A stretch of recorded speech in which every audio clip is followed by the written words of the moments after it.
Lucas capítulo 23.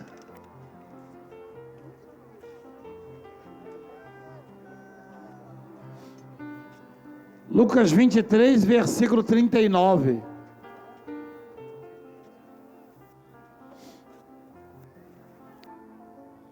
Gente, o que é um malfeitor? Quem sabe o que é um malfeitor? O que um malfeitor faz, igreja? Hein?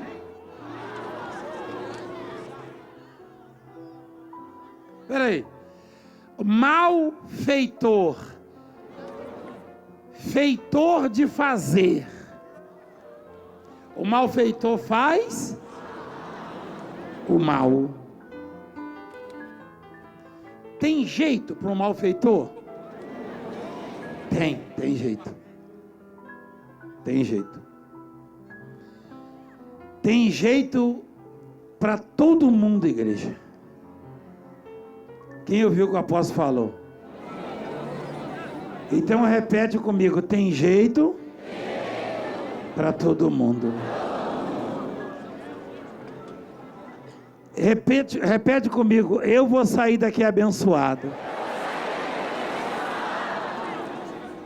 Eu tenho certeza absoluta disso.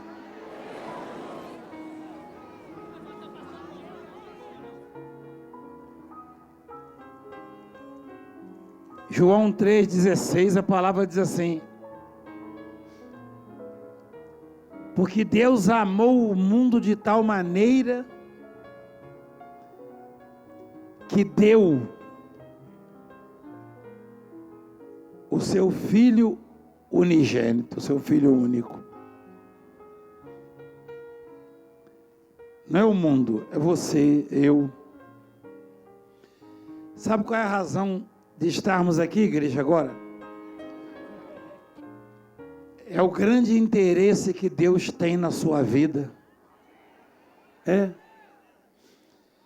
Você pode ter vindo para cá na condição de drogado, de alcoólatra. Deus não amou o mundo. O mundo no sentido da imundícia. Não. Pejorativo. No sentido do mundano, não. O mundo que Deus amou está aqui representado agora.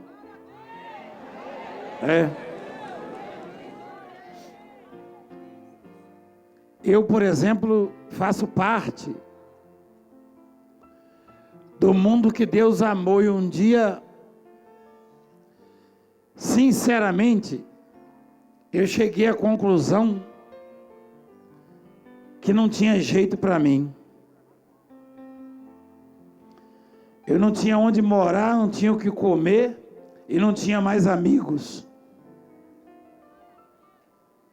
E não tinha quem intercedesse por mim.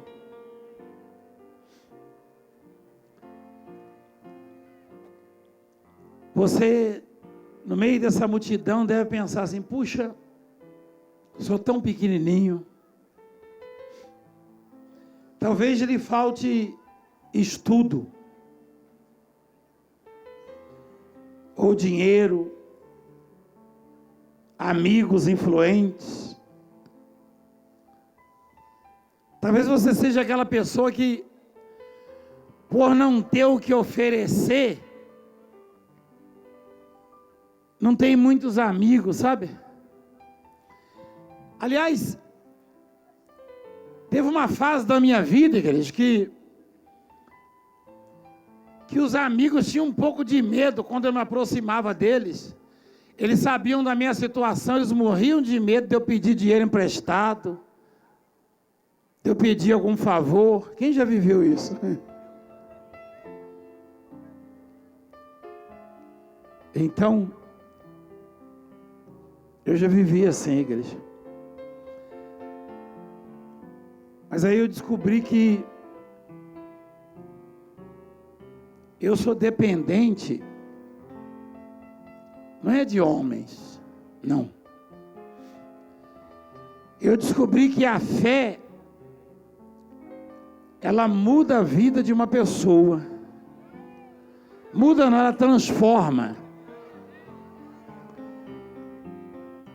Quando esta fé é colocada num único nome. Essa semana eu lia Romanos capítulo 10, onde diz assim, que todo que invocar,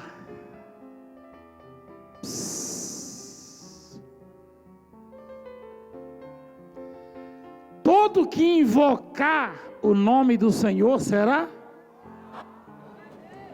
Invocar é chamar.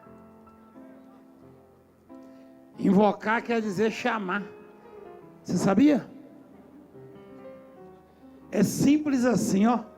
Antigamente eu achava assim, mas eu não sei invocar. Esse povo fica gritando, apóstolo, Valdemir, não sei o quê. Se fosse o nome de Jesus, bastava chamar uma vez. O Valdemir você vai chamar a vida inteira. Agora, se você chamar pelo nome de Jesus, você vê mudança, igreja. Vê mudança. Todo que invocar, diz a palavra, que chamar o nome de Jesus, será o quê? Esse salva aí, essa salvação aí, igreja. Eu pensava que era a vida eterna, somente. Até um dia que eu vi na Bíblia, uma mulher hemorrágica tocou em Jesus, ele olhou para ela e falou, a tua fé salvou de quê? Salvou da morte, é isso. Esse mar de gente aqui, ó, Deus sabe quem precisa de salvação para a vida financeira,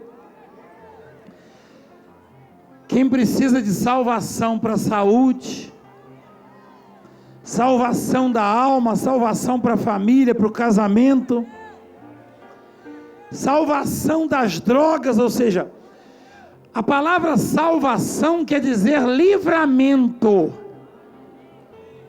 Livramento. Eu um dia, quando Deus viu que a humanidade não tinha mais jeito, nem profeta, nem rei, nem juiz, nem ninguém podia livrar a humanidade, ele pegou o que tinha de mais sagrado, de mais precioso, de mais valioso, que era o filho dele. E aí hoje, a palavra comemorar, quando se trata de morte, a morte de Cristo, esta pode ser comemorada.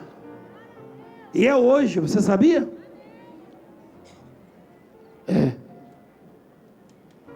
Porque não tinha jeito mais para nós, não tinha saída para nós. Não tinha. E às vezes o diabo ainda cria determinadas situações e de alguma maneira, ou através de alguém, ou através de pensamento, consegue embutir na cabeça das pessoas que não tem jeito, não tem saída, não tem jeito. Você já tentou, isso é impossível, E essa passagem da cruz, quando Jesus foi colocado no meio de dois marginais, malfeitores, a religião diz o bom ladrão, não existe bom ladrão, ladrão é mau, ladrão é ladrão, bom ladrão até parece, é o Robin Hood, isso é conversa. A Bíblia não chama de bom ladrão, a Bíblia diz os dois o quê? Os dois eram maus, igreja? A Bíblia chama os dois de maus? Chama. Malfeitores, no plural. Um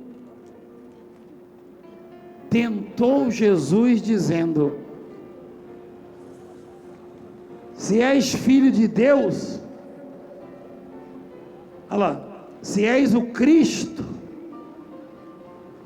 salva-te a ti mesmo e a nós também. Olha o salva-te ali, salvar de quê? Da cruz, ó. Se você é filho de Deus, salva-te a ti mesmo e a nós também. Ele disse, ó.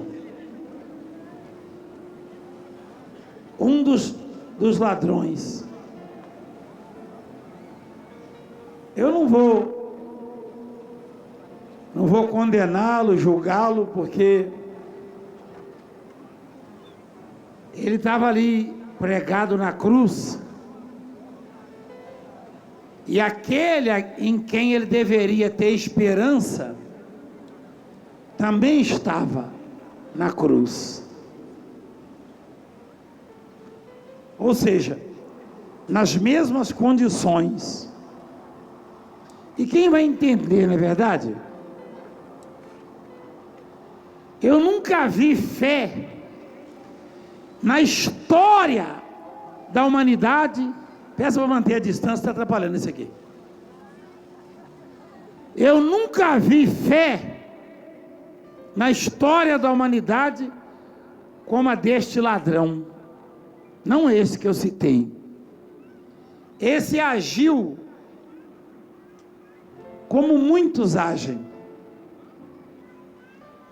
Esse agiu como aqueles que perseguem a igreja, que perseguem a Cristo. Este agiu como aqueles que falam mal da obra, que diz que a obra só quer o dinheiro, que quer isso, que quer aquilo, que o apóstolo é isso, que o pastor é aquilo, que o bispo é aquilo outro.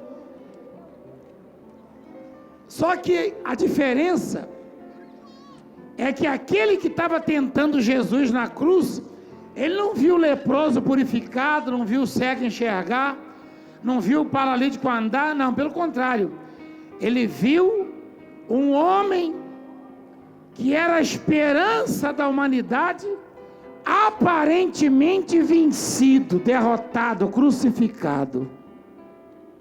Ele agiu daquele jeito. Quando o seu marido, ou a sua esposa,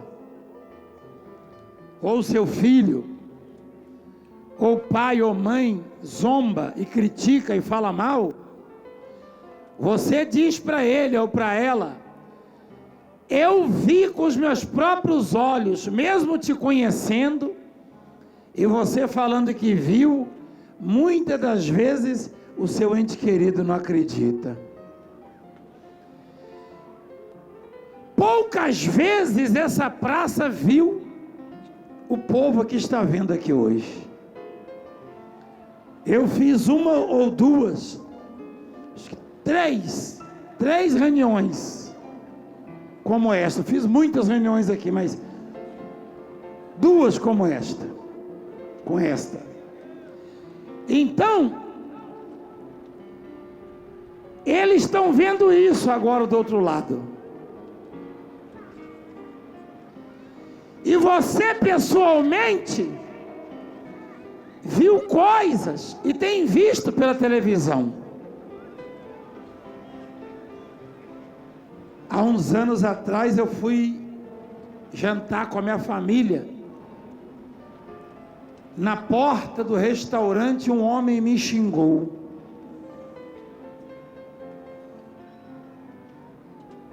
E eu falei, ele me xingou de ladrão. Eu falei, você me conhece de onde? Quando ele me xingou. Ah, eu vi você na televisão. Eu falei, mas como é que você sabe que é o apóstolo? E aí ele disse que viu uma televisão falar mal de mim, mas que também havia visto o meu programa algumas vezes. Eu falei, eu asseguro que em todas as vezes que você viu meu programa, você viu ou um cego enxergar, ou um paralítico andar, ou um leproso ser purificado, ou um ex-drogado testemunhar? Aí ele falou: eu vi, mas quem diz que é verdade? Eu falei: quem diz que é verdade? Você acabou de me xingar? Mas eu vi na televisão que você é isso. Eu falei: quer dizer que se a televisão falar mal de mim é verdade, mas se a mesma televisão mostrar um leproso sendo purificado, aí é mentira. Olha o que é o ser humano.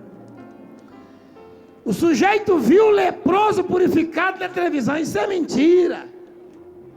E aí alguém chegou na televisão e falou: Valdemir, é isso. Ele falou: aí é verdade.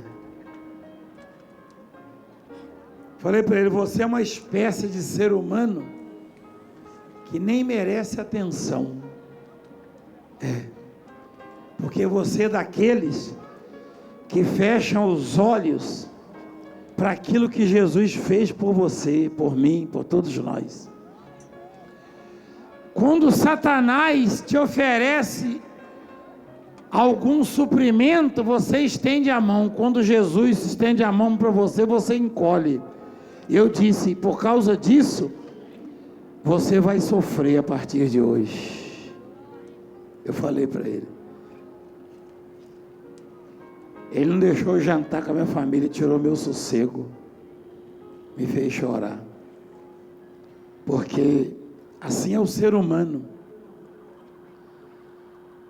Eventualmente, alguém fala mal de mim, ou num jornal, ou numa TV, e aqueles que já têm a animosidade, ou seja, são malfeitores, aqueles que são malfeitores e que não querem se arrepender, não querem mudar de vida, querem sofrer e ainda querem ir para o inferno, eles acreditam. Porque até o malfeitor que foi colocado na cruz se arrependeu e viu um homem ensanguentado, não com uma coroa de brilhantes, mas de espinhos. Viu um rei não cercado de pessoas, o abanando, estendendo o tapete, aplaudindo, mas pedindo, implorando por um gole de água, recebendo na boca o vinagre. Olhou para ele e falou: lembra-te de mim quando vieres no teu reino. Esse é o tipo de fé que muda a vida de qualquer pessoa. Igreja, o reino de Deus é para os malfeitores? Não. O reino de Deus não é para os malfeitores. Mas naquele mesmo dia, um malfeitor, e a Bíblia está dizendo que ele era malfeitor, um criminoso, recebeu de Cristo a promessa que aquele dia mesmo entraria no paraíso. Eu queria dizer para vocês que vocês não precisam de mim ou de quem quer que seja, porque se você reconhecer Jesus como seu rei e o servir, você não vai ter adversário que te derrote. Você não vai ter inimigo que consiga te vencer, Cristo. Não vai ter. Não vai ter. Na obra, igreja, às vezes um pastor chega para mim e diz assim: eu estou me desligando, apóstolo, porque o bispo tal me persegue. Eu não vou pregar mais o evangelho. Isso é normal.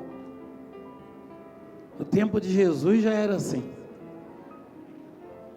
Gente que errava, que falhava, Mas eu não consigo entender como é que um pastor que conhece a história de Isaac, de Jacó, de José, de Abraão, e conhece isso que eu estou falando para vocês, que um sujeito que estava na porta do inferno, entrou primeiro no paraíso, primeiro do que Pedro, do que Tiago, do que João. Aliás, entrou junto com o dono.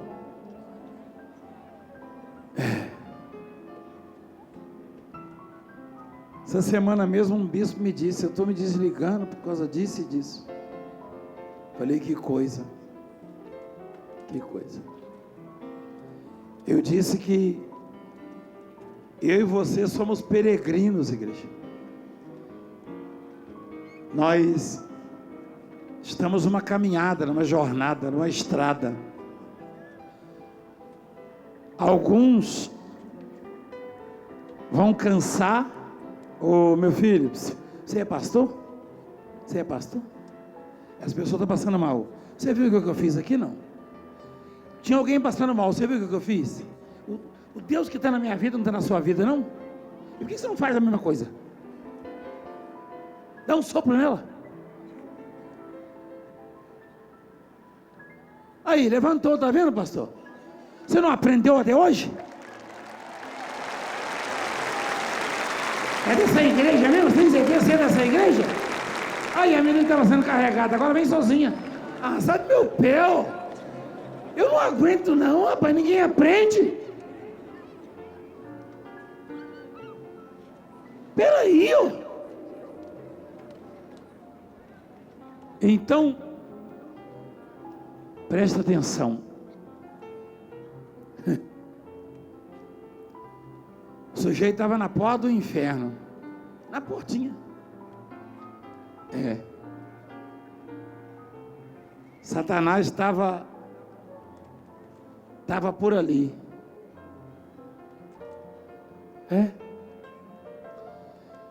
Só que Satanás não queria que Jesus morresse.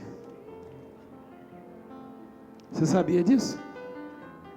Sabia ou não? A pessoa na ignorância espiritual, ela pensa que Satanás queria que Jesus morresse. Não queria não. Ele conhecia, Satanás já foi anjo de luz.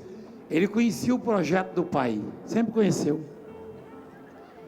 Quando Jesus estava aí para Jerusalém, para ser perseguido, preso e crucificado, Satanás entrou na boca de Pedro e falou assim: não vai não, senão vão te matar lá. Quem já viu isso?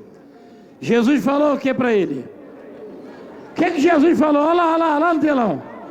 Arreda!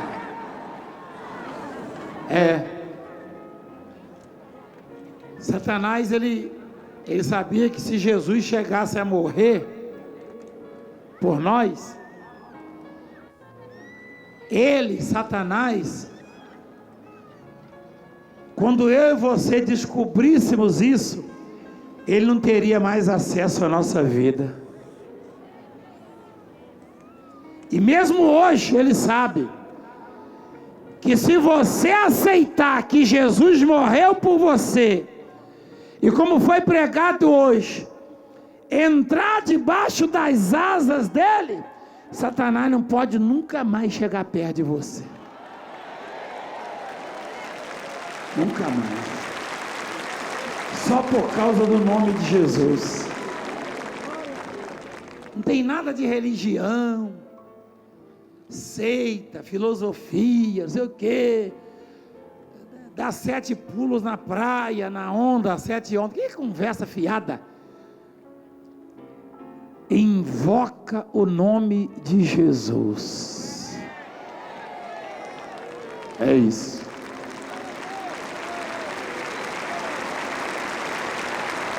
Olha só. Um dos malfeitores falou assim: que você não desce daí, salva-te a ti mesmo, salva a gente. O outro disse: você não teme a Deus, nem estando sob a mesma sentença, ou seja, ambos ali condenados, pena de morte. Pena de morte para todos eles ali. Pena de morte em alguns países, quem comete crime hediondo tem pena de morte. E naquela época tinha, lá. Jesus não tinha cometido crime, não. Os ladrões foram condenados à morte porque tinham muitos crimes, muitos crimes. Jesus foi condenado à morte por causa dos nossos crimes, ou seja, os nossos delitos, os nossos pecados, os pecados da humanidade. As pessoas não entendem quando alguém tem a vida transformada, é restaurado. Mas aquele dia ali, Jesus estava pagando o preço para hoje você chegar aqui e falar e ser atendido.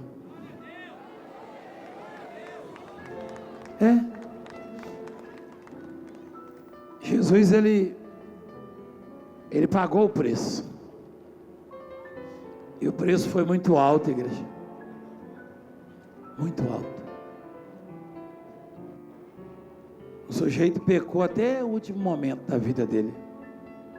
Aí resolveu invocar Jesus. Se ele não faz isso, ele ia para o inferno. Mas ele reconheceu Jesus numa condição que eu não sei se mais alguém o reconheceria. Porque eu e você reconhecemos em outros tempos, né? Você ligou a televisão, começou a ver milagre, não é verdade? Você ligou o rádio e começou a ouvir a palavra, milagres, testemunhos. Mas aquele homem, ele viu Jesus ensanguentado, derrotado, aparentemente. Na verdade, se aparentemente Jesus estava ensanguentado, aquele ladrão, ele entendeu que aquele sacrifício, aquela dor, aquela humilhação, era por causa dele também. Ele acreditou numa coisa que ele não via, e que nem aparecia, e não parecia existir, um reino. Lembra-te de mim quando vieres no teu reino. Jesus falou, em verdade te digo, que hoje estarás comigo aonde, igreja? Essa palavra paraíso, vocês conhecem? Eu já ouvi dizer, fulano está no paraíso. Quem já ouviu isso?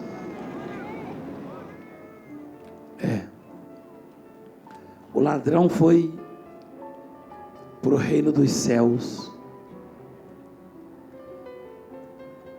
O que a palavra quer dizer que no reconhecimento da grandeza de Deus está a mudança na nossa vida, a transformação. Você entende? Você não quer morrer hoje, quer? Ah, não quer não? Então, este ir para o paraíso, o que você deseja mesmo hoje é sair daqui e aquilo que você pediu, você levar consigo. Não é a minha presença que vai te proporcionar isso. Aquele homem estava condenado à pena de morte, mas na verdade tudo se reverteu, porque ele, como ladrão, como criminoso, sofreu, vivia fugido, até ser pego e condenado. E os discípulos, ouvindo a conversa ali embaixo, Alguém deve ter comentado: meu Deus, eu estou há 3 anos com este homem, deu um duro danado, e olha quem ele está levando para o paraíso hoje. Você viu que não tem tempo de casa? Não tem. Você viu que não tem esse negócio de salvar só o bonzinho, o politicamente correto, não. A salvação, igreja, o livramento, é para quem chama pelo nome de Jesus.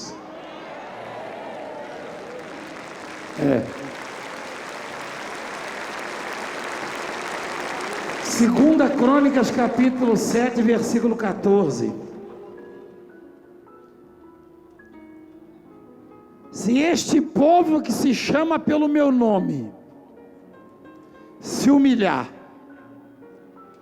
e orar e me buscar e se converter dos seus maus caminhos, então eu ouvirei dos céus, perdoarei os seus pecados e sararei a sua terra. Estarão abertos os meus olhos e atentos os meus ouvidos à oração que se fizer neste lugar. Se esse povo que se chama pelo meu nome, quem me ouve em algum lugar, quem me assiste, tem nada a ver com igreja, com placa, com religião, com Valdemiro, com Francilé, não. O que conta mesmo, igreja, é o nome de Jesus. E você não abrir mão desta comunhão, dessa dependência.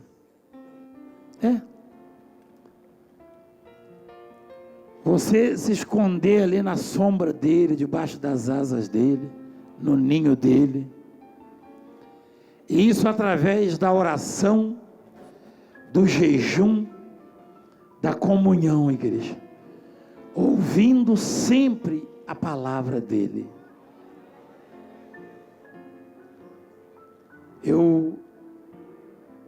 Na próxima vez que eu me reunir com vocês, sua vida vai estar, no mínimo, 500% melhor do que está hoje.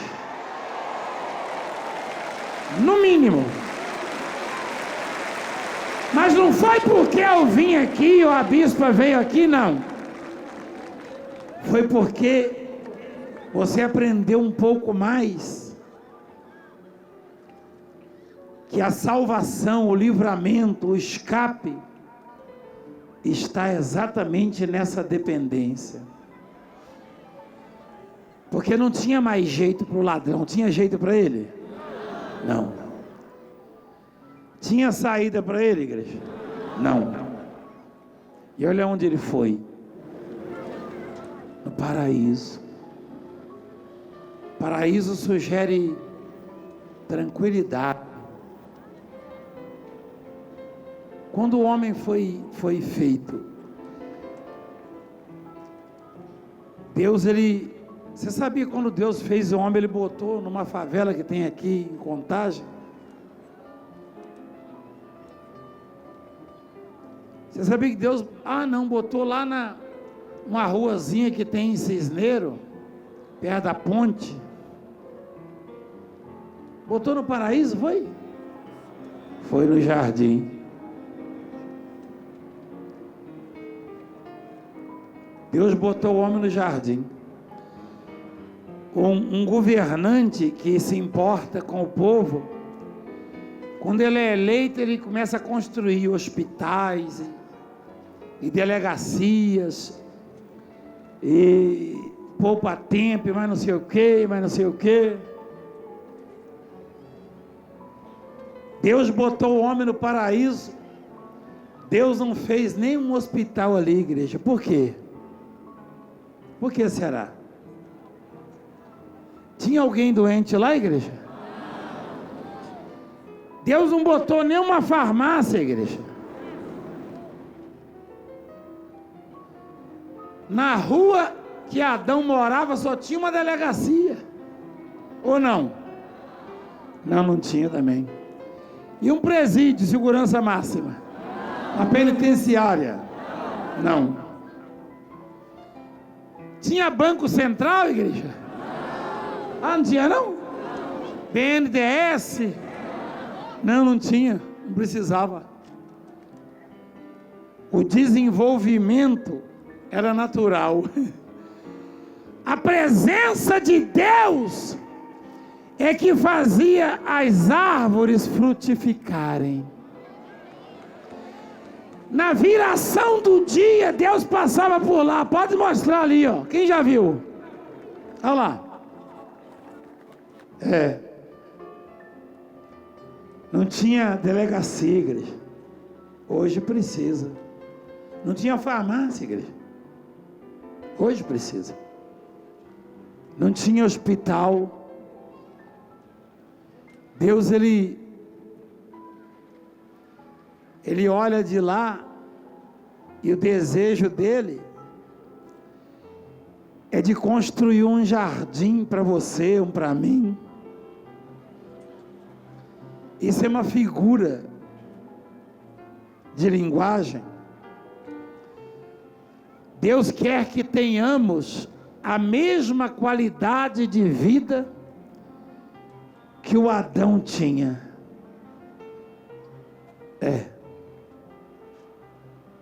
Ele quer que a glória dele possa brilhar na nossa vida. Mas isso depende de cada um de nós. O homem, ele passou a transpirar para sobreviver, a comer do suor do rosto, quando foi expulso do jardim. Você sabia? Ou seja, na desobediência. Então a qualidade de vida que você busca, o livramento que você busca, a mudança que você busca está em obedecer a palavra de Deus. Obedecer.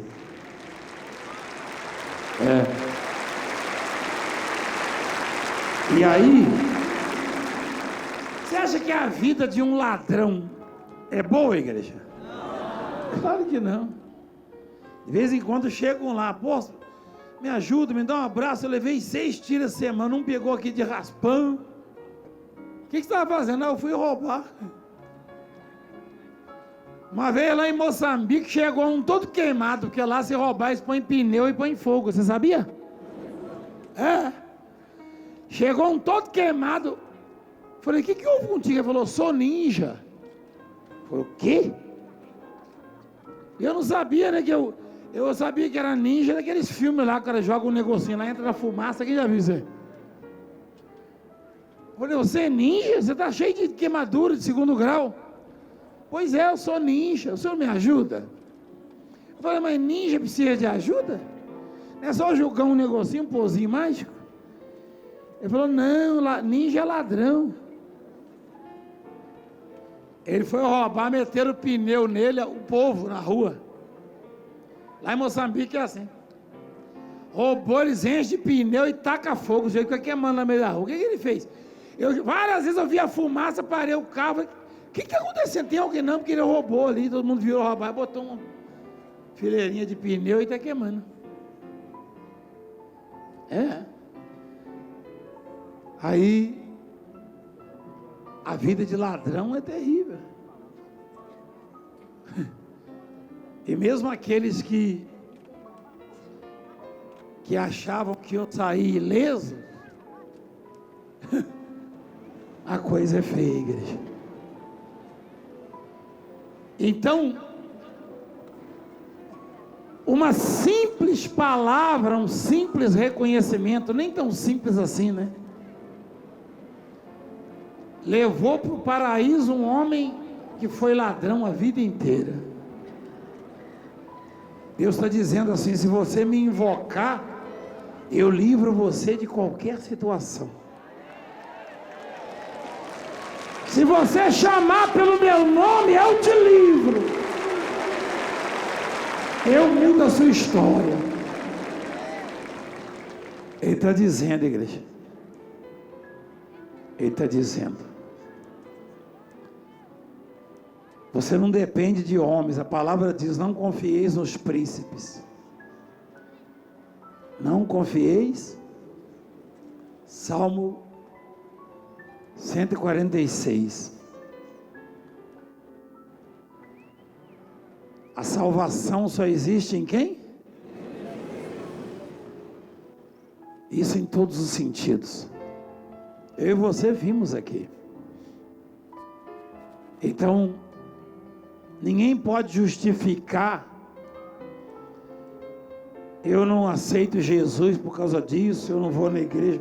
Hoje uma menina, uma moça estava lá com a mãe dela, estourou um tumor no corpo dela assim, ó, na reunião. Aí ela foi querer justificar, foi dar o testemunho, eu estou curada.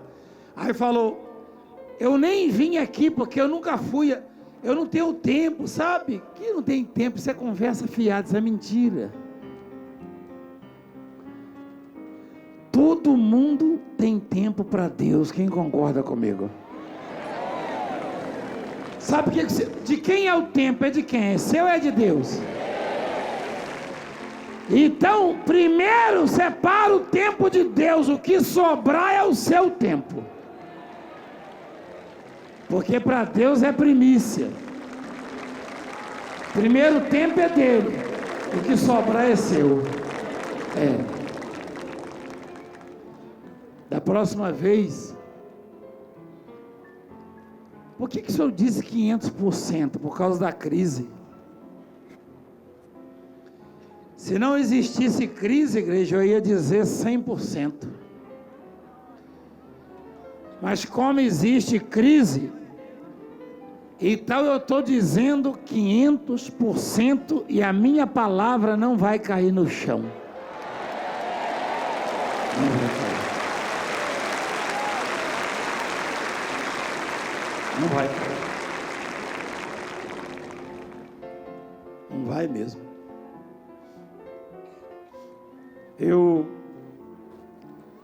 Eu tenho convivido com isso, eu tenho, na minha história,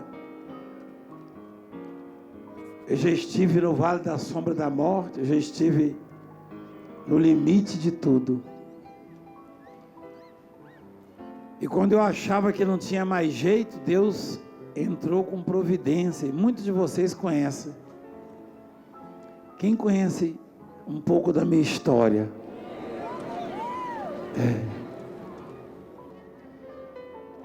E você não precisa que o seu espírito saia do corpo hoje para conhecer o jardim de Deus.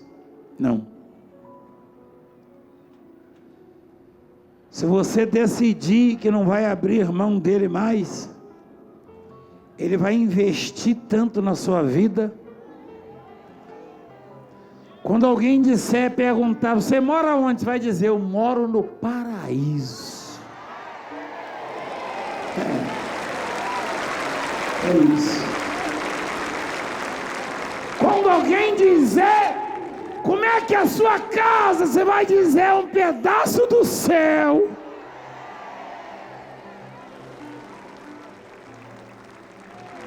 É isso. Os anjos receberam o Senhor lá e o Pai. E do lado do Senhor tinha alguém. E esse? Esse ali foi pego pela polícia lá, penduraram ele na cruz, porque ele roubou. Ele andou assaltando umas lojas lá, umas casas. Não tinha polícia não? Doido, você não lê a Bíblia não? Quem foi prender Jesus lá no jardim? Quem foi? A soldado é diferente de polícia? Você me deixou preocupado agora. Não tinha polícia naquela época não? Ele confundiu com jardim. Não, no jardim não tinha não. Eu estou falando da época de Jesus, do ladrão. Não, no jardim não tinha.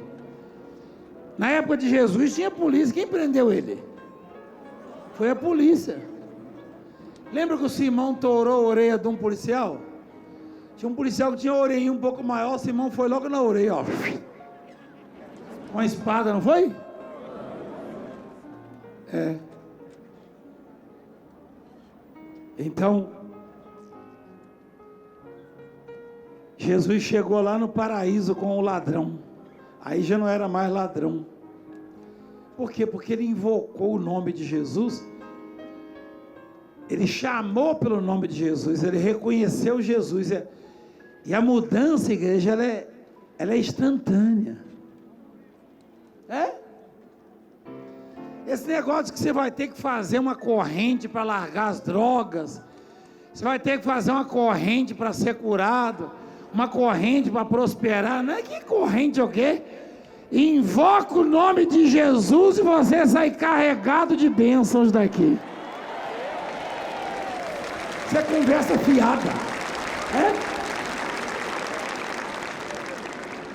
Só me faltava essa.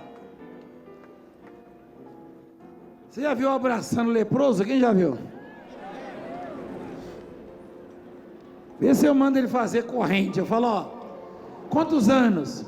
10, então em 10 dias você está limpo. Quem já viu isso? Hã? Então, não abra mão daquilo que Deus conquistou para você. Não abra mão. Satanás não pode te humilhar, igreja. Não pode. Igreja,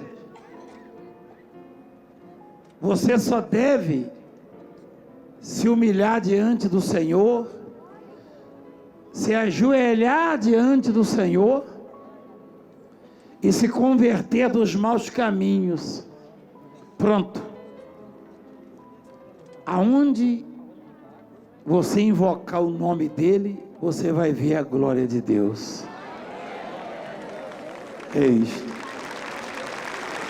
Eu quero orar por vocês, porque através de vocês, Deus vai mudar a história dessa nação. Eu queria lhe dizer uma coisa que Deus me mandou dizer. O Brasil inteiro, quase todo mundo está preocupado demais com o que está acontecendo, está desesperado, com crise institucional, crise disso, daquilo, disputa pelo poder. Eu queria dizer para vocês que nada acontece sem a permissão de Deus, e que nunca houve um ano na sua vida em que Deus te abençoasse tanto como vai abençoar este ano. E você vai ver isso. Não abra mão dos ensinamentos bíblicos. Leia a Bíblia e ora todos os dias. E todo dia invoca o nome do Senhor. Um dia, eu e a bispa, e aquele sobrinho que aparece ali, ó, atrás de mim, aquele grandão, mostra lá. Aí ele ali, ó, é aquele ali mesmo. O avião caiu conosco. Caiu mesmo. O avião caiu. Comigo foram 2 ou 3 vezes já, comigo e a bispa. Mas um dia, uma dessas vezes, esse moço estava, o Antônio. Tanto é que ele bateu a cabeça no teto e quase quebrou o pescoço. Eu bati e o avião desceu. E em poucos segundos desceu uns 2.000 metros. 2 quilômetros. E na hora, o que eu ia dizer? Eu pensei em falar, Senhor, eu entrego a minha alma nas suas mãos. Mas só deu tempo de eu invocar o nome de Jesus, foi quando a gente bateu a cabeça, porque quando eu invoquei o nome de Jesus, a mão de Deus parou o avião assim, e ele seguiu, parou de repente.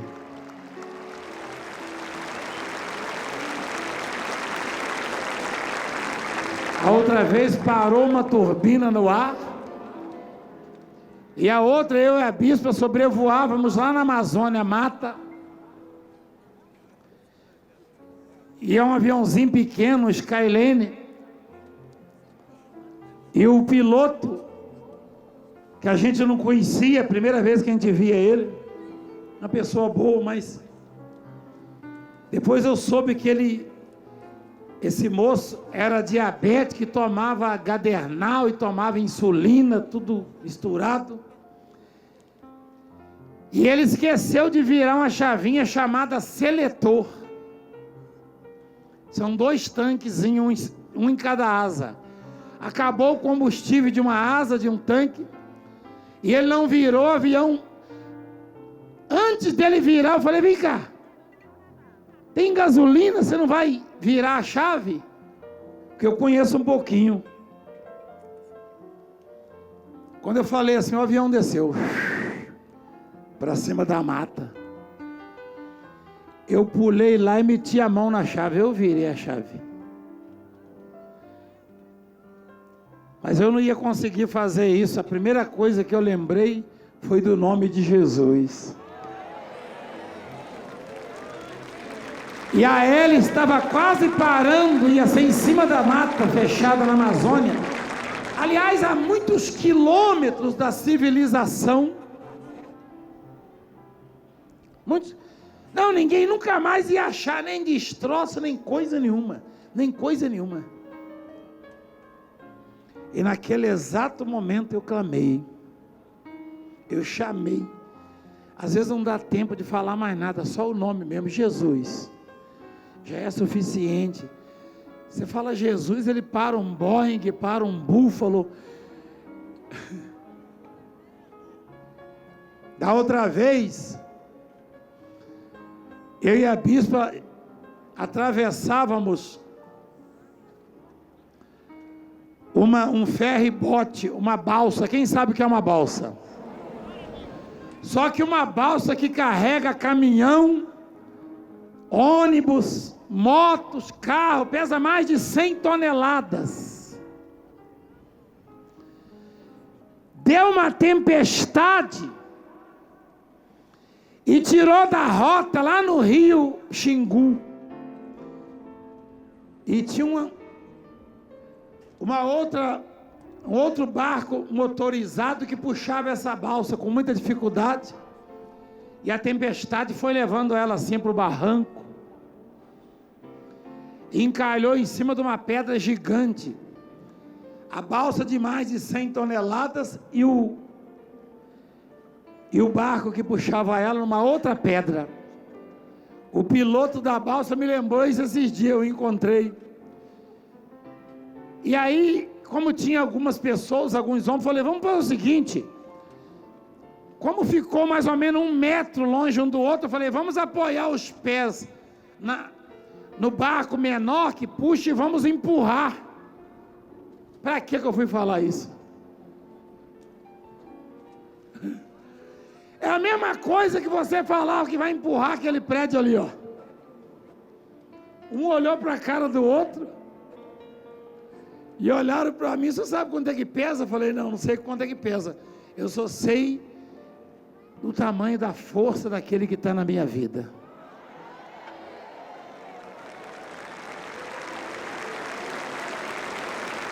Quero nem saber quem botou fogo no mar, igreja. Eu quero é comer peixe assado. Você quer ver uma coisa? A bispa ficou sentada lá assim, olhando. Eu botei as 2 mãos num barco que puxava e os pés na balsa de mais de 100 toneladas. Carrega caminhão, carrega carro, um monte de carro. Custa 70, 80 reais para passar um caminhão, um carro, aliás. Eu falei, Senhor, só por agora, me dá a força do Sansão. Você quer saber o resultado? Eu empurrei a balsa, só que eu empurrei com tanta força que as duas estavam encalhadas em pedras diferentes. Saiu a menor de cima da pedra e a outra foi para o outro lado. Para você ter ideia que foi o empurrão, uma saiu para lá e a outra saiu para cá. Pergunta se é verdade? Eu faço coisas que dizem que eu sou louco, mas eu conheço muito bem a força que tem o nome de Jesus. Não abra mão disso. E a tempestade, igreja, estava muito braba. Pergunta para ela o que eu fiz. Eu levantei a mão e ficou desse jeito aqui, ó. E eu sou um comedor de queijo como vocês. Não, goiabada se tiver, minha filha. Que às vezes tem queijo e não tem goiabada, entendeu? Por perto. Não é verdade? Então, a outra gritou, goiabada. Até parece que é toda vez que tem goiabada, né, igreja? Queijo eu sempre acho por aí, mas cadê que o povo traz goiabada? É só queijo, dá uma olhada para você ver. Então, igreja, eu vou daqui a pouco embora, mas eu vou satisfeito, porque ainda este ano, a mudança na sua vida será de 500%. Será de quanto, igreja? 500%.